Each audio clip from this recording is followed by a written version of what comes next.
इस वीडियो में हम लोग ठोसों के विद्युत गुणों को पढ़ेंगे। विद्युत गुण क्या होते हैं? तो विद्युत गुण का मतलब होता है विद्युत धारा से प्रवाह, मतलब किसमें विद्युत धारा का प्रवाह अच्छा होता है, किसमें अच्छे तरीके से नहीं होता है। तो इस चीज़ को हम विद्युत गुण कहते हैं। मतलब विद्युत धारा के प्रवाह के आधार पर हम ठोसों को कितने भागों में डिवाइड कर सकते हैं, कहने का मतलब ये हुआ। तो देखिए, विद्युत गुणों के आधार पर ठोसों को 3 समूहों में वर्गीकृत किया जाता है। मतलब विद्युत धारा के प्रवाह के आधार पर ठोसों को कितने भागों में बांटा जाता है? 3 भागों में। पहला वह है जिसमें विद्युत धारा का प्रवाह आसानी से होता है। दूसरा वह है जिसमें विद्युत धारा का प्रवाह आसानी से नहीं होता है। और तीसरा वह समूह होता है जिसमें विद्युत धारा का प्रवाह कुछ विशेष कंडीशन में होता है और उसके बाद नहीं होता है। तो इस तरीके से विद्युत धारा के प्रवाह के आधार को हम क्या कहते हैं? विद्युत गुण कहते हैं। तो विद्युत गुण तो समझ में आ गया होगा। विद्युत गुणों के आधार पर ठोसों को 3 समूहों में वर्गीकृत किया जाता है। तो नंबर 1 है चालक, जिसको इंग्लिश में क्या कहते हैं? कंडक्टर कहते हैं। वे ठोस जिनमें विद्युत धारा का प्रवाह आसानी से होता है तथा जिनकी चालकता 10 की 4 घात से 10 की 7 घात प्रति ओम प्रति मीटर होती है, चालक कहलाते हैं। जैसे धातुएं, ज़्यादातर धातुएं क्या होती हैं? ज़्यादातर नहीं, सभी धातुएं विद्युत धारा की क्या होती हैं? सुचालक होती है या चालक होती हैं। इनकी चालकता क्या होती है? 10 की पावर 4 से 10 की पावर 7 प्रति ओम प्रति मीटर होती है। तो ये तो बहुत पहले से आप लोग जानते होंगे कि जिनमें विद्युत धारा का प्रवाह आसानी से होता है उन्हें क्या कहते हैं? चालक कहते हैं।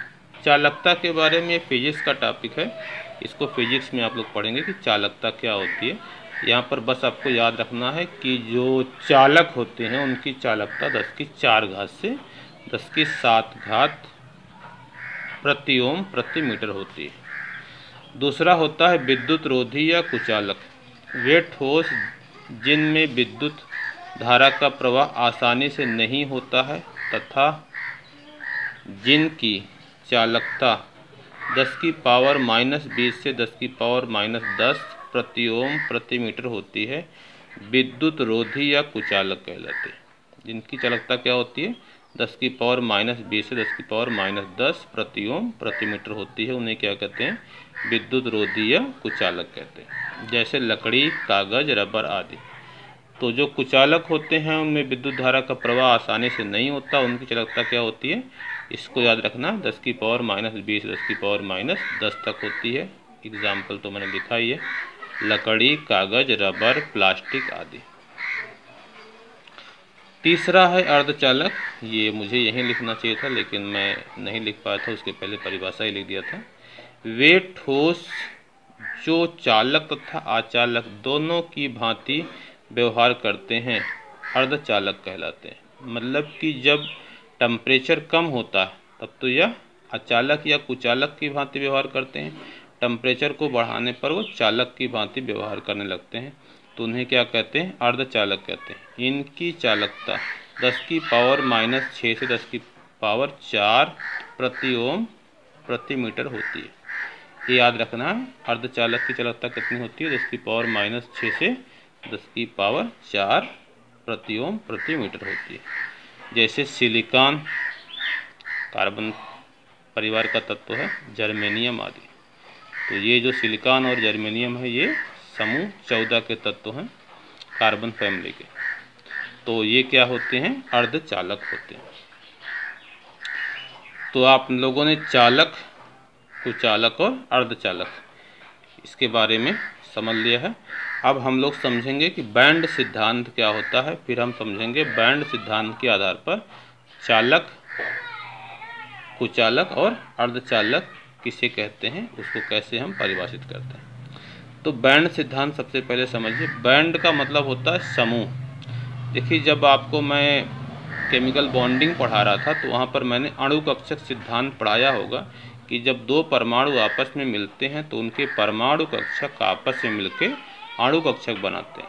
पढ़ाया होगा मैंने, सिग्मा सिग्मा स्टार, आबंधी और प्रति आबंधी, बॉन्डिंग मॉलिक्यूलर ऑर्बिटल और एंटी बॉन्डिंग मॉलिक्यूलर ऑर्बिटल। आपको समझ में आ रहा होगा, केमिकल बॉन्डिंग मैंने पढ़ाया था। तो वो थ्योरी, उसी थ्योरी को बेस बना के ये जो बैंड सिद्धांत इसको बनाया गया है। तो इसको थोड़ा सा आप लोग समझिए।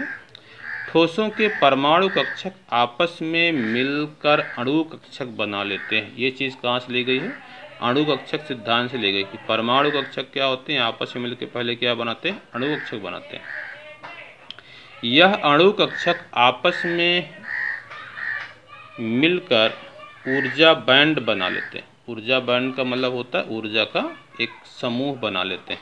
जो कक्षक होते हैं वे आपस में मिलकर क्या बनाते हैं? ऊर्जा का एक बैंड बनाते हैं। वे ऊर्जा बैंड जिनमें इलेक्ट्रॉन पाए जाते हैं संयोजी बैंड तथा जो रिक्त होते हैं चालन बैंड कहलाते हैं। मतलब जब उसमें जो परमाणु जो अणु कक्षक आपस में जुड़ते हैं और जुड़ने के बाद जो ऊर्जा का बैंड बनाते हैं, तो जिस ऊर्जा बैंड में इलेक्ट्रॉन होते हैं उसे क्या कहते हैं? संयोजी बैंड। और जो खाली होते हैं उन्हें क्या कहते हैं? चालन बैंड। तो जब तक इलेक्ट्रॉन चालन बैंड में नहीं जाता है वह पदार्थ विद्युत धारा का प्रवाह नहीं करता है, मतलब उसमें विद्युत धारा का प्रवाह नहीं होता। संयोजी बैंड की ऊर्जा कम होती है, जो चीज़ कम होती है वो नीचे लिखी होती है, तथा चालन बैंड की ऊर्जा अधिक होती है। तो ये देखिए आपका क्या है? संयोजी बैंड, इसमें इलेक्ट्रॉन भरे होते हैं, पाए जाते हैं। और ये क्या है? चालन बैंड। ये क्या होता है? रिक्त होता है। तो और इसके बीच का जो ऊर्जा गैप होता है इसे क्या कहते हैं? ऊर्जा अंतराल, एनर्जी गैप कहते हैं। तो जब इलेक्ट्रॉन संयोजी बैंड से चालन बैंड में जाता है तभी वह विद्युत धारा के प्रवाह में भाग लेता है।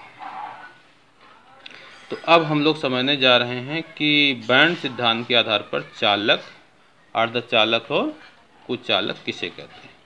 तो देखिए चालक क्या होते हैं बैंड सिद्धांत के आधार पर। अभी तो आपने चालक, कुचालक और अर्धचालक की सामान्य परिभाषा समझी थी चालकता के आधार पर, लेकिन अब हम लोग किसके आधार पर समझने जा रहे हैं? बैंड सिद्धांत के आधार पर। चालकों में संयोजी बैंड तथा चालन बैंड अति व्यापित होते हैं। अति व्यापित होने का मतलब जो आपस में जुड़े होते हैं, जिसके कारण कोई वर्जित क्षेत्र नहीं होता। वर्जित क्षेत्र क्या होता है? संयोजी बैंड और चालन बैंड के बीच का जो ऊर्जा अंतराल होता है इसको वर्जित क्षेत्र कहते हैं। तथा इलेक्ट्रॉन आसानी से संयोजी बैंड से चालन बैंड में चले जाते हैं। तो यह देखिए नीचे का क्या है? ये संयोजी बैंड है, ऊपर क्या है? चालन बैंड है। ये आपस में क्या होते हैं? अति व्यापित होते हैं, मतलब जुड़े होते हैं। इसका कुछ भाग इससे इस पर चढ़ा होता है। तो इलेक्ट्रॉन पाए कहाँ जाते हैं? संयोजी बैंड में, और वो आसानी से कहाँ चले जाते हैं? चालन बैंड में। तो जब इलेक्ट्रॉन यहाँ से यहाँ तक चले जाएंगे, तो जब इलेक्ट्रॉन चालन बैंड में जाएगा तो विद्युत धारा के प्रवाह में भाग लेगा। तो इस तरीके से चालकों में विद्युत धारा का प्रवाह आसानी से होता है। तो चालक के एग्जाम्पल तो पहले भी मैंने बता दिया। इतनी भी धातु हैं, जैसे एल्युमिनियम है, चांदी है, तांबा है, लोहा है, सब के सब क्या है? चालक। अर्धचालक किसे कहते हैं? अर्धचालकों में संयोजी बैंड तथा चालन बैंड के बीच का ऊर्जा अंतराल, जिसको Eg से लिखा है मैंने फिगर में, लगभग 1 इलेक्ट्रॉन वोल्ट का होता है, जिससे थोड़ी सी ऊर्जा लेकर इलेक्ट्रॉन संयोजी बैंड से चालन बैंड में चले जाते हैं। इसी कारण ताप बढ़ाने पर अर्धचालकों की चालकता बढ़ती है। ताप बढ़ाने का मतलब क्या हुआ? हम किसी भी चीज़ को क्या दे रहे हैं? ऊर्जा दे रहे हैं। तो जब हम ताप बढ़ाते हैं तो ऊर्जा देते हैं, ऊष्मीय ऊर्जा देते हैं, और उस ऊर्जा को लेके जो इलेक्ट्रॉन होते हैं वह संयोजी बैंड से चालन बैंड में चले जाते हैं। तो जो अर्धचालक होते हैं उनमें संयोजी बैंड और चालन बैंड के बीच का जो ऊर्जा अंतराल होता है वो लगभग 1 इलेक्ट्रॉन वोल्ट का होता है, यानी बहुत कम होता है। और यह आसानी से इलेक्ट्रॉन यहाँ से यहाँ पर चले जाते हैं, जिसके कारण थोड़ा सा टेम्परेचर बढ़ाने पर अर्धचालकों में विद्युत धारा का प्रवाह होने लगता है। अर्धचालक का एग्जाम्पल भी मैं पहले ही बता चुका हूँ, जैसे सिलिकॉन हो गया, जर्मेनियम हो गया। अब थोड़ा सा ऊर्जा अंतराल का मतलब ये समझ लीजिए, जैसे मान लीजिए आपका जो घर है या आपका जो रूम है और आपके घर के सामने जो जगह है वो बिल्कुल एक लेवल में, तो आप आसानी से रूम से बाहर, रूम से अंदर जा सकते हैं। लेकिन जैसे मान लीजिए कि जो आपका रूम है वो 1 या 2 फीट ऊंचाई पर है, तो थोड़ा सा बाहर से रूम में प्रवेश करने के लिए आपको ताकत लगानी पड़ेगी। लेकिन मान लीजिए कि अगर आपको दूसरे मंजिला पे जाना है जहाँ पर कोई सीढ़ी वगैरह नहीं है, उसकी ऊंचाई जो है 7-8 फीट है, तो आप वहाँ से जंप करके आसानी से नहीं जा पाओगे। वही चीज़ है कि अगर आपस में जुड़े हैं तब तो आसानी से इलेक्ट्रॉन यहाँ से यहाँ तक चले जाएंगे। आपके रूम का लेवल और आपके बाहर जो जगह है उसका लेवल बराबर है। लेकिन अगर थोड़ा सा अंतर है, 1-2 फीट का अंतर है, तो थोड़ी सी ताकत लेके चले जाओगे। लेकिन जो कुचालक होते हैं उसमें ये जो ऊर्जा का अंतर होता है बहुत ज़्यादा होता है, तो इलेक्ट्रॉन जो होते हैं वह संयोजी बैंड, चलन बैंड में नहीं जा पाते हैं, जिसके कारण जो होते हैं कुचालक उसमें विद्युत धारा का प्रवाह नहीं होता है। तो उसको हम लोग देखते हैं। तो देखिए पहले हम इसका फिगर समझते हैं। ये अर्धचालक का है, संयोजी बैंड और ये चालन बैंड है, इनके बीच का ऊर्जा अंतराल कितना है? लगभग 1 इलेक्ट्रॉन वोल्ट का है। तो थोड़ी सी जब हम इसको ऊर्जा देते हैं तो इलेक्ट्रॉन यहाँ से यहाँ जंप करके चले जाते हैं, जिसके कारण जब इलेक्ट्रॉन चालन बैंड में चले जाते हैं तो विद्युत धारा का प्रवाह करने लगते हैं। अब देखिए जो नंबर 3 है वह है कुचालक या विद्युत रोधी। तो कुचालकों में संयोजी बैंड तथा चालन बैंड के बीच ऊर्जा अंतराल का मान 3 इलेक्ट्रॉन वोल्ट से अधिक होता है। मैंने बताया था कि अभी बताया हूँ कि जो कुचालक होते हैं उसमें जो चालन बैंड और संयोजी बैंड है इनके बीच का ऊर्जा अंतराल बहुत ज़्यादा होता है, जिसके कारण इलेक्ट्रॉन संयोजी बैंड से चालन बैंड में नहीं जा पाते। जब तक इलेक्ट्रॉन चालन बैंड में नहीं जाएंगे तब तक उस पदार्थ में विद्युत धारा का प्रवाह नहीं होता, जिसके कारण इलेक्ट्रॉन संयोजी बैंड से चालन बैंड में नहीं जा पाते हैं तथा विद्युत धारा का प्रवाह नहीं होता। इसीलिए जो कुचालक होते हैं उसमें विद्युत धारा का प्रवाह नहीं होता। तो उसका फिगर भी यहाँ पर मैंने बना दिया है, देख ही रहे होंगे फिगर। ये क्या है? संयोजी बैंड और ये क्या है? चालन बैंड। इनके बीच का ऊर्जा अंतराल क्या होता है? 3 इलेक्ट्रॉन वोल्ट से अधिक होता है, यानी काफ़ी ज़्यादा होता है। इलेक्ट्रॉन जो होते हैं यहाँ से जंप करके यहाँ नहीं जा पाते, इसीलिए इसमें विद्युत धारा का प्रवाह नहीं होता। तो इस तरीके से आप लोगों ने बैंड सिद्धांत के आधार पर चालक और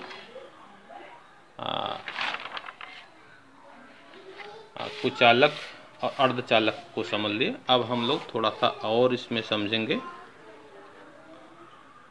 अर्धचालकों के प्रकार। तो अर्धचालक 2 प्रकार के होते हैं।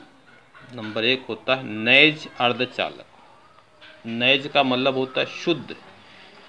जब अर्धचालक अति शुद्ध रूप में होते हैं तो उसे नैज अर्धचालक कहते हैं।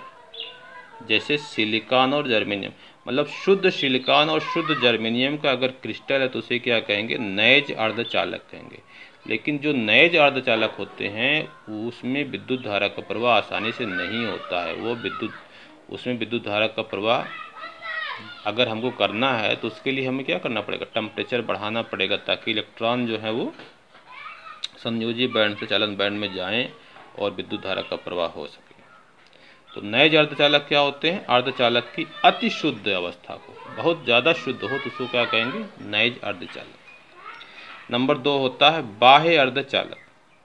जब अर्धचालकों में अशुद्धि के रूप में 3 संयोजी या 5 संयोजी तत्वों को मिला दिया था। 3 संयोजी का मतलब होता है बोरान परिवार के तत्व, बोरान, एल्युमिनियम, गैलियम, इंडियम और थैलियम।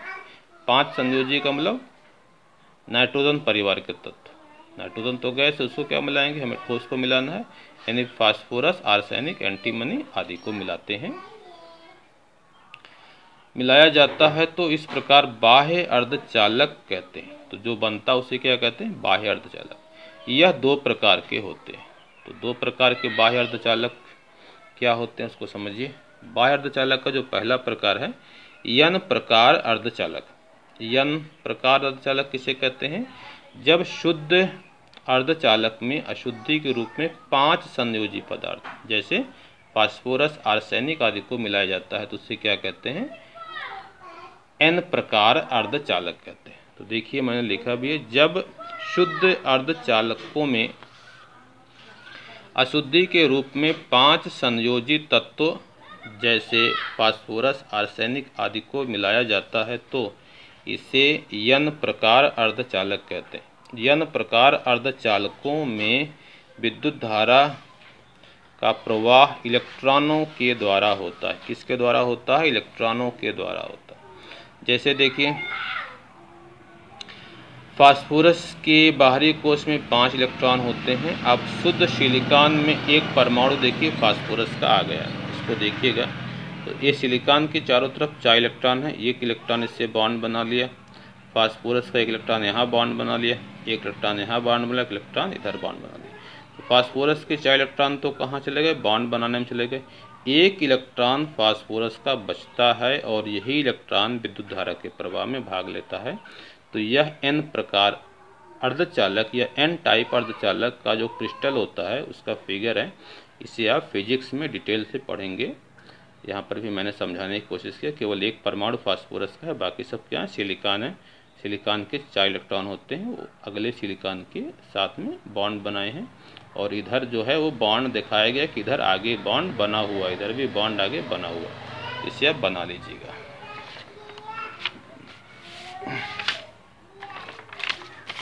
दूसरा होता है पी प्रकार अर्धचालक।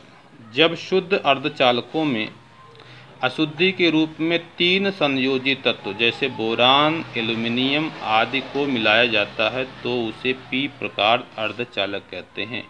पी प्रकार अर्धचालकों में विद्युत धारा का प्रवाह कोटरों के द्वारा होता है। कोटर का मतलब होता है इलेक्ट्रॉनों की कमी।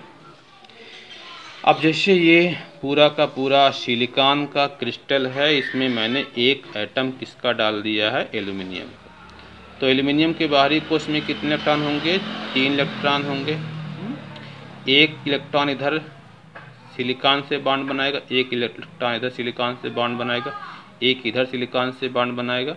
लेकिन जो सिलिकॉन का चौथा बॉन्ड बनेगा उसमें देखिए सिलिकॉन के पास तो एक इलेक्ट्रॉन है, सिलिकॉन के बाहरी कोश में 4 इलेक्ट्रॉन होते हैं, लेकिन एल्यूमिनियम के पास यहाँ इलेक्ट्रॉन नहीं है। तो इस बॉन्ड को बनाने के लिए एक इलेक्ट्रॉन की कमी हो जाएगी और इलेक्ट्रॉन की इसी कमी को क्या कहते हैं? कोटर कहते हैं। तो जब इलेक्ट्रॉन की यहाँ पर कमी होगी तो यह जो ये एल्यूमिनियम का परमाणु है ये आगे से इलेक्ट्रॉनों को खींचेगा, तो वह जो कमी होगी वो आगे चली जाएगी। इस तरीके से जो कोटर होता है वो आगे बढ़ता रहता है और जिस तरीके से इलेक्ट्रॉनों की कमी आगे बढ़ती है और पदार्थ में विद्युत धारा का प्रवाह होना प्रारंभ हो जाता है। तो इस तरीके से आपने पी प्रकार और अर्धयन प्रकार दोनों अर्धचालकों को पढ़ लिया है।